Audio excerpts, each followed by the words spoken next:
Ricky the Rabbit and His Dancing Hands is a story about a bunny rabbit that has motor stereotypies. Motor stereotypies is a condition where someone has involuntary, rhythmic, repetitive movements that they're really not aware that they're making, but are very visually noticeable to those around them. Some children with autism have motor stereotypies, but many children that don't have autism have motor stereotypies. And many of us have very simple forms of motor stereotypies. If you've ever sucked your thumb or twirled your hair or tapped your foot, those are actually all very common forms of motor stereotypies.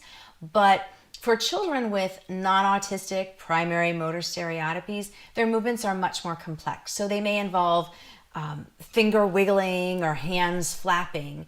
And again, there's something that most people can't really ignore, and they usually signal to people around them that something is wrong, when actuality, there really isn't anything significantly wrong with the child.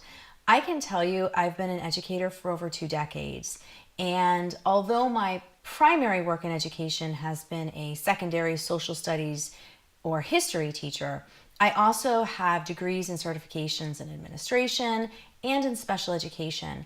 And in no time in my over 20 years in education have I worked with a student with non-autistic motor stereotypies, or that I've even learned about it in any of my educational programming or professional development.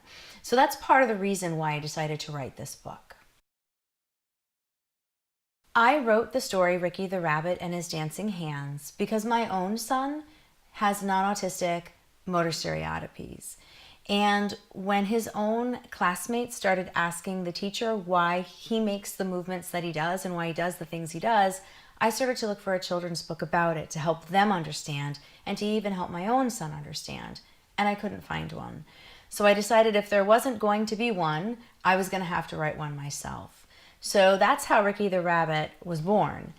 When I first read the story to my youngest son, his reaction was really sweet. He looked at me with these really big brown eyes and he said, "Mommy, I'm Ricky the Rabbit." And my heart swelled a bit, and I was really excited that he understood that about himself. He's only 5. And I knew that I had to take it to the next level and make sure the book was available for the rest of his class. So that's why I decided to write and publish the book. It would be really great for all children who have non-autistic motor stereotypies to have a book, a character, something that they can relate to, a story that their classmates and their friends could read to understand them better. And that became the other reason for writing and publishing this book. I really want all children with this condition to feel accepted, to feel understood, to feel like they're just like everybody else. So writing the story, Ricky the Rabbit and His Dancing Hands, was easy in that I was able to base the story on my son's own experiences, the way he moved, and the things I know I wanted him to feel, which is accepted and understood. So the challenge for me was to come up with visuals for the story, because I'm not an artist, but I am crafty and I can sew. So initially, I actually solicited my 5-year-old's advice on what to do with the story. So I asked him what Ricky the Rabbit looked like, and he told me Ricky was blue and very cute. So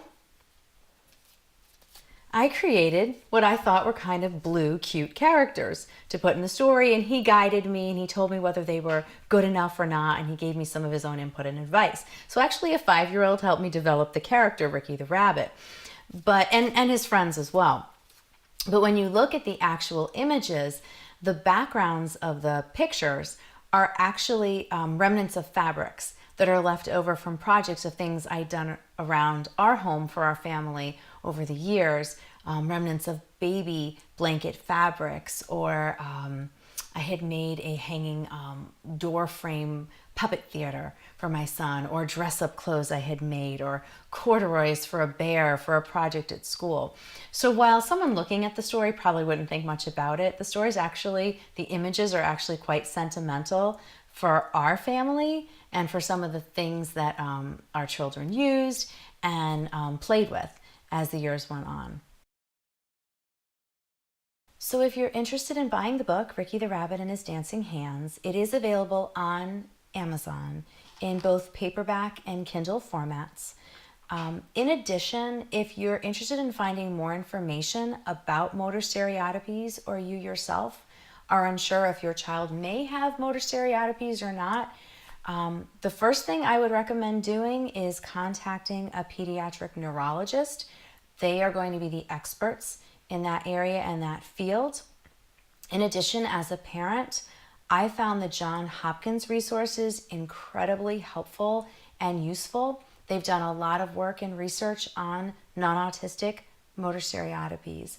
A really great website through Johns Hopkins is motorstereotypiesinu.org, and it has a series of really short, maybe 1 to 2 minute videos about motor stereotypies and what are they and why people have them, that are really kid friendly, that are also really helpful to show you, your child's teachers, their classmates, about motor stereotypies.